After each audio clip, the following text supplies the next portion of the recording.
Today is a fun fact video. Oh. So we went into one charity shop, which is one of our favourite charity shops, and we managed to find, well, we didn't find them, they were basically handed to us, but we found two, but of the same brand, but each one is from a different range from the brand, and I thought it would be a good sort of like knowledge video, like fun facts. Also, because I think we get probably more messages on this brand than any other. So we found a shed load of Burberry, and it is the brand we get asked the most on, and we get the most asked on Burberry's and Burberry London. So we want to explain a little bit how it's broken down the company, but also a little bit of history, because that's fun. I like a little bit of history, and then we'll show you the haul. So basically, let's get to it.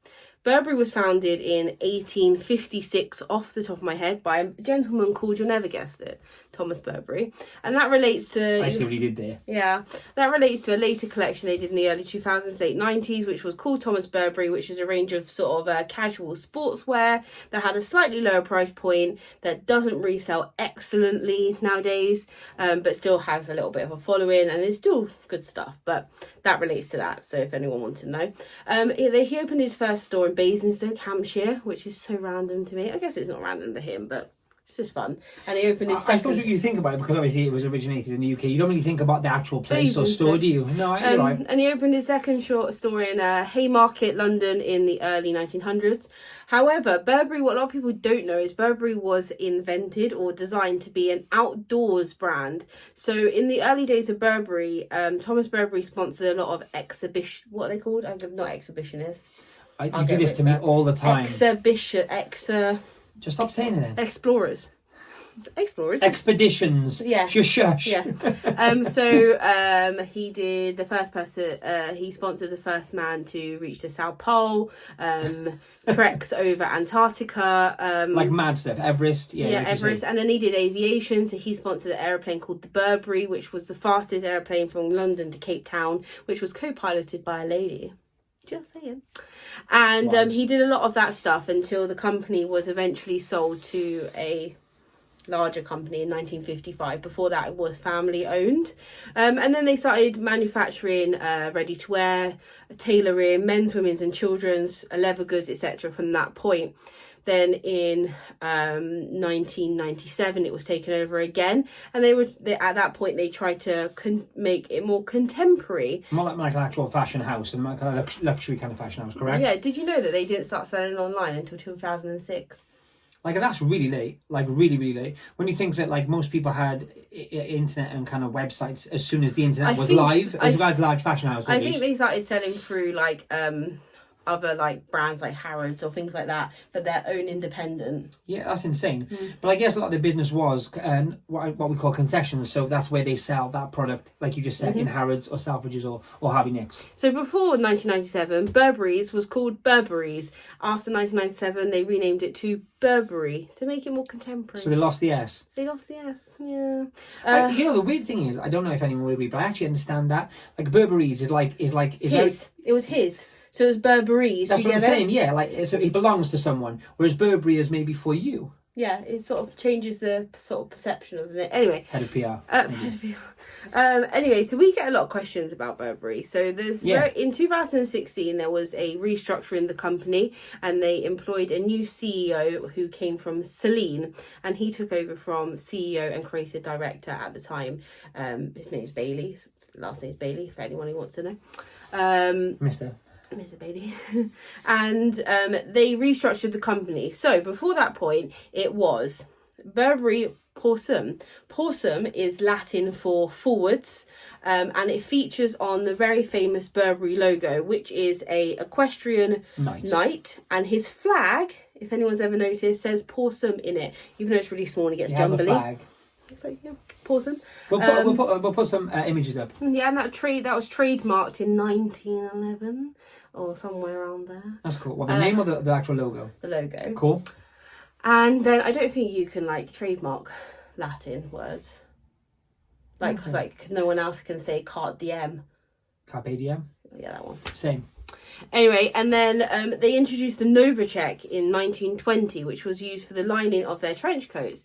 Also a fascinating fact that Thomas Burberry developed a thread literally a thread that was waterproofed before being woven into the item. Therefore, every thread was individually waterproofed, as opposed to a coating or covering. Which is actually very interesting when you think about it, because most things, like you just said, either the fabric, if something's made of fabric, that fabric is waterproofed afterwards. But once again, when it was made as a raw fabric, it wasn't waterproof. They have to go through a process to do that. So that's quite interesting. That's also the reason most old school Burberry Macs, that you can literally pour a bottle of water down you and it'll drip off like a fresh wax car or something. It just drips right off. So the first brand they had was Burberry Possum, which was runway ready, catwalk, the highest of the high, mainline Burberry, the most expensive tier bracket, because anything like that was, and you would get your couture pieces through this, etc., etc. If you're the guy to walk in the store and said like the most expensive item you have, it would all be within that brand. And we'll explain when we show you some of the items we got and what rough retail would have been on them, because it's interesting. Then you had Burberry London, which is the brand we sort of see the most of, because I guess it was the most produced at the time, and I don't know, it was very available. So that would be more tailoring pieces, more shirts, more suits, overcoats, trench coats. Like what I'd call like smart casual almost as well. Smart casual, you know. And then you have Burberry Brit, which was contemporary, modern, what I call streetwear. I kind of feel as well, as much as it was a lower brand, you know, for sure on the totem pole if you want, I kind of feel like you just said, a contemporary thing is interesting, because I think you had the uber fashion, then you had kind of the like smart casual, which was kind of for your everyman, almost like the Ralph Polo, if you will, of the brand. But then you had that, as much as it was a slightly lower brand, I feel like that was the cutting edge design, and they could go a bit crazy with that, like that part of the house. I think they didn't want them, they wanted them to all be on the same peg. Yeah. It was like Burberry split into three, and they wanted them to sit like this, but because of popularity and sales, they sort of moved themselves. Yeah, I agree. Does that make sense? 100%. That's why I think it's quite confusing if you don't already know, like you just said. So we managed to, in this shop, so we went in the shop, we saw one shirt that Austin found, which I'll show you in a minute, and then I found a pair of trousers, which were just in the men's trousers, which is one of those sections no one looks in. And we found a pair of trousers, and then we went to the till, and the lady, the manager, she said, oh, I've actually got some more things from those brands, and she was explaining to us that she can't put anything on the shop floor if she's not 100% sure of its authenticity, and if we could authenticate, and then if we wanted anything, that's fine too. Anyway, so she brings out this big bundle of men's clothes, and it's all Burberry. Yeah, we didn't realise at the time either, because we, like Bethany said, we just picked the two pieces up, but we had no idea that the items that she was talking about were all the one brand. And she had the blazer jackets, the trousers we had, so she priced that there and then for us, but she said she wanted to go back and look and see what things were going for. They use eBay heavily, although they're not allowed to sell their designer clothes on eBay because of an incident that happened in a shop. They like to authenticate using eBay, etc. They're not authenticate, they like to price using eBay to put into store. They don't use eBay prices, they're very good in there. No, they do like half. But I think, like you say, it's a starting point, whatever they do with it, 25% of it, 50% of it, even maybe, 75, whatever. That's what they use, as opposed to kind of, like we've said before, Jan, £9. Also, other fun things that Burberry have made and we have owned are luggage. Yep. Golfing memorabilia. So we have a golf bag. We've had 2 golf bags in our time. Actually, one went to Japan, yeah. Yeah, one went to Japan. And we kept one. We use it as a vase. Don't ask. Flowers. Put flowers in it. It's no joke. It's not even a joke. They made foods. They made jams and chutneys and picnic baskets and picnic blankets. We actually, if you've seen on Instagram, we actually bought some tins as well recently, which look like mint tins, like for mints or something. Yeah, they made a whole food range and everything. They made loads of really unusual stuff: photo frames, pet wear, we actually towels. Had a photograph album. We got a photograph album. We got towels. Towels.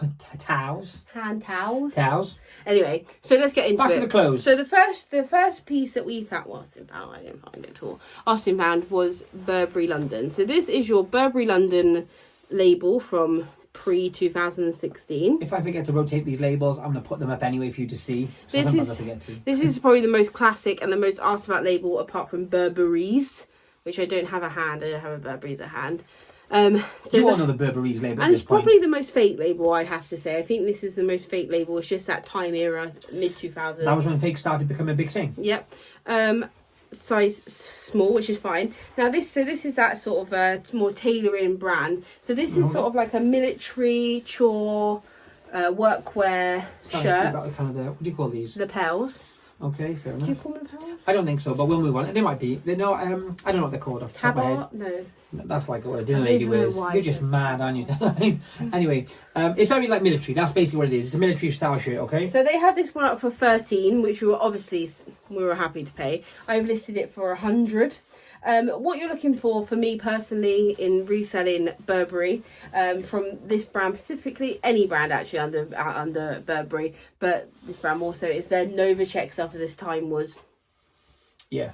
Novacek shirts, anything Novacek line, even if it's under here. If at one point or another you look like a football hooligan wearing it, that's what you need to buy right now. Yeah, 100%. sell. They did hats, they did visors, they did scarves. We do pick up the scarves. However, there are a lot of manufacturers, Asian manufacturers, that sell them in bulk. Yeah, 100%. And there is a lot. You mean wholesalers? Yeah, and they sort of ruined the market for me a bit because like ones with holes in, but you're looking for the cashmere. To find even the old school versions, like with the older labels, like you say, there are so many of them. Like you can pick them up for like £40 or £50, honestly. So if you ever see one in a charity shop for like 25, 30, don't think about buying to resale. It's just there's not in it. People sell wholesale bundles, like they work out like 25, 30, 40 pounds each. 70 quid. It's insane. So yeah, just like So unless it's a new version. So we found that for 13. Yep. And then we found these trousers. So You found these as well, to be fair. They're very unassuming, but you can tell they're like, that's a really nice, like, they're 100% wool. They're gorgeous. One thing about these, which I really rate, and don't at me or make fun of me, the flies are buttoned. That's really rare on trousers, just to say. You Like don't actual really normal see trousers, it, not like, jeans. not on jeans. They're studded. They're proper studs. So they're not buttons. They're studs. Anyway, so that is the label in these, and you won't be able to see very well, but that says Burberry Possum. So this would have been on the catwalk, mainly it would have been on the catwalk, or it would have been part of a collection of items. These were actually a size large, which is really good. And they were £10. They were indeed. So we bought these, and then we went to the till. And she costed us. The only thing we don't have here is one shirt, which I don't know where the location is at the moment. Okay, I'll find it in a minute. No, that's fine. I don't need to. One thing I was going to say as well, just for anyone who's wondering, anything, if you ever see anything with it, like I don't know if you can catch the label or not, probably not, Yeah, maybe just there. bit. But if you're wondering if maybe the label's too dark, or maybe you can't see it, or maybe it's worn slightly, the buttons should also read Burberry Possum as well. Rather than kind of Burberry, which the other ones do, and these do. So once again, it's just a little thing to look out for. But that's not always the case with more vintage items. No, not at so all. the Burberries. No, 100%. I'm just making but the majority of the stuff from this label, because it was such a small amount of time they produced it, more often than not, you'd find that those buttons and those zips would match. So we paid £10 for those. So far, we're like what? They were £10, and I've listed them for 150 because we have the full suit, and I sell individually. I don't sell suits because I'm straight like that. No. So you grab that. Try not to break This? Yeah, we'll do it in order so there's no crash bang wallops. Okay. So next up is this jacket. This has a little bit more wear than I would traditionally like, but I wasn't saying no. So this is Burberry Brit. So it's more contemporary. It's a blazer, but it's in it's an 100% cotton. It's got the double like chore workwear like pockets. Yeah. Very like French workwear chic. Very now, actually, once again. It's very wearable. As you can see, it's completely... This is the Novacek. So this is in blue. So if you see the Novacek in blue, pink, white, they do two shades of blue. They do like a dark beige as well, yeah. Two shades of blue. And they do variations. So they do grey. It's all Novacek. It's just in different colours. Yeah. So it's sort of like a... It's not a patent... It's probably a patent check. 100%. They sued Target for 2 million for using it. But that's the check. The check is Nova, and then 100%. The colour is the colour. They don't like they make this a different kind of like thickness and size and whatever else. But the check, like Bethany said, you know, like when you can have like a house tartan or a family tartan, it would be theirs. They would own it. So this is going to be listed for 150, but I'll take offers over 110. I'm not sure on label. Once again, this is a slightly larger label, as you can see. But I go back to what I say as regards what I was saying about more contemporary but more stylish stuff. This definitely is of that time. And wearable. Yeah. So that was Burberry Brit, and that's a size medium. Same thing with the buttons on that as well. These are Burberry Brit, which you probably won't be able to see at all, but they actually say Burberry Brit on them once again. And then the next piece. Okay, we're done with that one. Yeah, we're done with that one. We're happy with it. This one or this one? No, that one. There's that one. Yeah, that one. Come on. Okay. This is probably the best thing. I'll tell you how much we paid because we paid those individually and then we paid everything else in a bundle. So I'll tell you at the end. So this is Burberry Porcelain. This is, that's the big label. Let me get it. There we go. Okay. You see? So this is a size large. I think this is the same person as the suit, the other porcelain suit. So this is 100% silk. It's an overcoat. I would call it an overcoat, but I might use... I'm awful. I might use trench or mac in the title because that's what people search for a lot. It's also like an overcoat. Definitely it's traditionally an overcoat, yeah. It's fully lined with the monogrammed logo lining. I don't even see it. I don't think you can. Yeah, you can sort of see it. Yeah, in the shimmer. But it's very unusual to find 100% silk in this condition. It's like it's immaculate. Anyway, I located this using my brain power. I located this to a runway 2014, and I will insert the picture. Thus, the fact that I can locate it to a runway is extremely good. It's great things. The second thing is that I found a listing for the same jacket in an extra small. And ours is just let me know, this is a large. It's probably oversized for a large actually. It kind of sits on me. It's meant to sit over suits. That's the whole point, isn't it? Basically, at the time, it would have looked like, just to let you know, it would have looked like a long version of a suit jacket. That's the whole point of it. That's why the buttons are large. That's why it's 3 buttons. And also, they also have this kind of this clip, which a lot of the jackets have, which kind of goes across the neck, so you can kind of wear it as just like almost a cape. Yeah. That's the whole point of those. I found a listing on eBay for it in an extra small, and they've listed it as very rare, which everyone is rare just to get rid of things, just make it seem special, isn't it? Of course. But they've got theirs listed for 450. And that's extra small. That's extra small. Ours is large, so I would expect at least minimum of that. Yeah, I'm going to list for 6. Yeah, there you go. I'm also going to list on Vestiaire. I'm going to list on eBay, and I'm actually considering listing these items maybe on Poshmark, on which launches on Monday. Just look at this as well. I don't know if you'll see it close up, but it's kind of like that raw kind of, we've had a few Versace pieces in this, is that very kind of 90s, 2000s raw silk. It look almost like it has cuts stripes, through it. like Stripes, exactly that. Good point. Like in general, from what I've seen as well, a lot of the brandings and the labels, they're all black on black or dark grey, and that kind of just gives it a little bit more, as Bethany would say. Once again, though, the buttons match this brand, which is totally useless. Possum. I want to say possum, like as in the animal. I always want to say possum. But let's not say that. And then I'm pointing at the jacket. I'm not pointing at it. And then the last one is the matching suit jacket to the trousers. Now we did pay for this individually as well. The trousers were 10, and she said, "Are you happy to pay 10 for the jacket as well?" And I was like, "Oh, I'm happy to pay 10 for the jacket." I think the exact wording was, "Oh hell yeah." Oh hell yeah! So this obviously again is porcelain. Yep, same as the slightly different labels, so don't be put off when the labels vary. As long as it's and there's loads of different things that you got to look out for, but don't be alarmed that one was the big with the horse and this one isn't. Yep, it's lined again. It's got a vent keeper, which I think is like gorgeous, yes, so that your vents don't like flap in the wind. This is 100% wool. Obviously, it matches the trousers. It's a size large. 2-button. I've listed this for 250. So for the suit, we should get 400 altogether. That would be about 400 for the suit. Yeah. The large jacket you said 6. 6. So we're on £1,000. The chore style jacket 150. So you're talking about 1150, and then we got one more piece. The shirt I got for 100. Okay. So I got one more piece. And then I'll tell you what we paid for. And then we got one other shirt, which is just a burgundy plain skirt shirt with the monogram thing, which we also paid. I think that must be downstairs.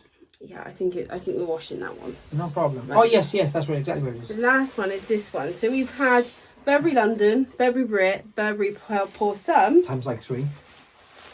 Burberry. So this is what the Burberry turned into. Although it says London, England, it's not. Burberry London. On that one it says just Burberry London. I know it is so many things. So this is the newer label that came after that, and we've just sold a shirt, a Novacheck shirt in this with this label that we paid £10 for, and we just sold it on Vestiaire for 150. That was in a recent haul. This one has some really nice details, but it is a windbreaker. Do you want me to do it out while you're holding it? But it looks better than that also. So I think this looks very traditionally, don't at me in the comments, This looks very traditionally like a Barber International jacket, that kind of style. Obviously, it's better than that.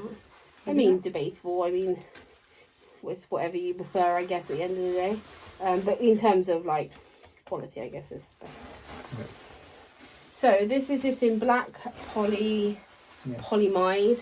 But it's got that motorcycle Steve McQueen look to it. So it's kind of like, you know, it's got your, like Bethany said, it's got the detail on the side, which is nice.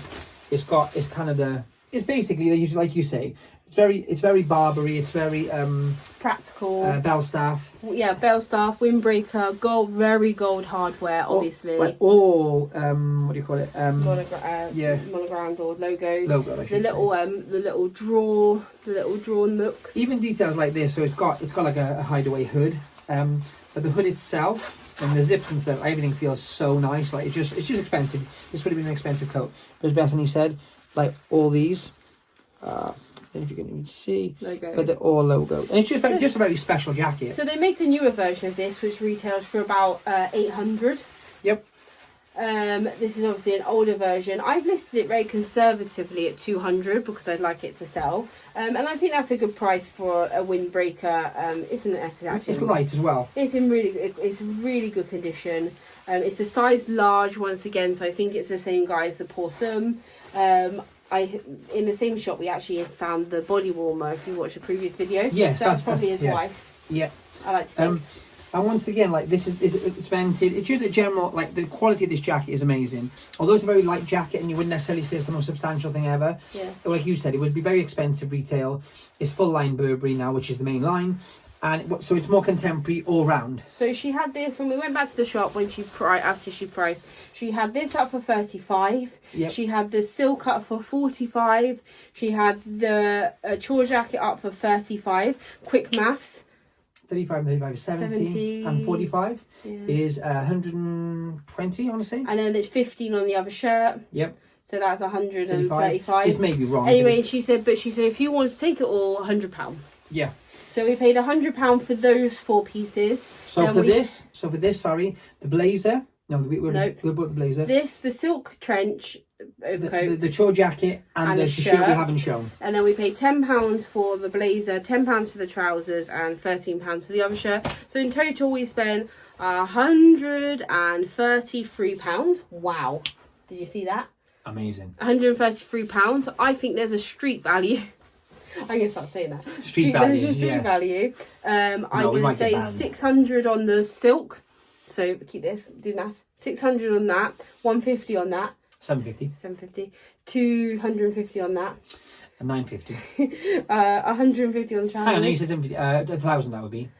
Yeah, 150 on the trousers. 1,150. 200 on that. 1,350. 100 on that. 1,450. And then 80 on the one downstairs. 1,530. I'll do the actual calculator maths and I'll put the total.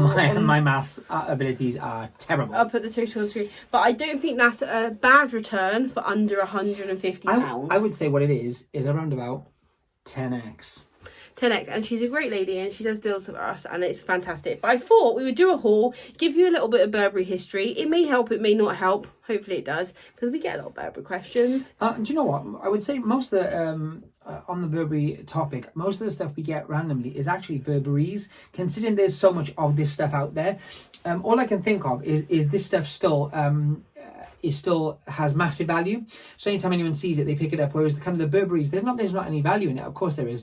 We pick it up all the time. But what I'm saying is these kind of pieces with the Burberry logo, no matter what kind of version of that it still does, like you say, 4 or 6. They're massive money pieces. Yeah. So they're few and far between. This is the most we've from these brands, not Burberry's, but in general, this is the most we picked up in one time ever. In one shot? For sure. Yeah. And then we've also got another video coming this week. You let me know when you want it, because I like to split them up. But we did a private client buy. So someone asked me what that was on Instagram. So basically we get a call from a client that we deal with and they say, come, I've cleared out my wardrobe, come and buy my things. And we go to their house and buy their things. Generally they don't want to travel, or they don't want to drop it off, or they don't want to do boots out. A lot of the time, to be honest, you'd be surprised, as we all know, doing this kind of a thing as a job or hobby or whatever you do it as, reselling, it takes time. photograph, steam, package, send. Like a lot of people, to be quite frank, who, especially some of the people we deal with, like they have their own businesses, they do other things. The last thing they want to do is especially if they're not really that bothered, is go to all that trouble to sell something to make a few pounds. They just don't care. They're like, okay, give me some cash, go away, take it, thank you very much, and that's cool.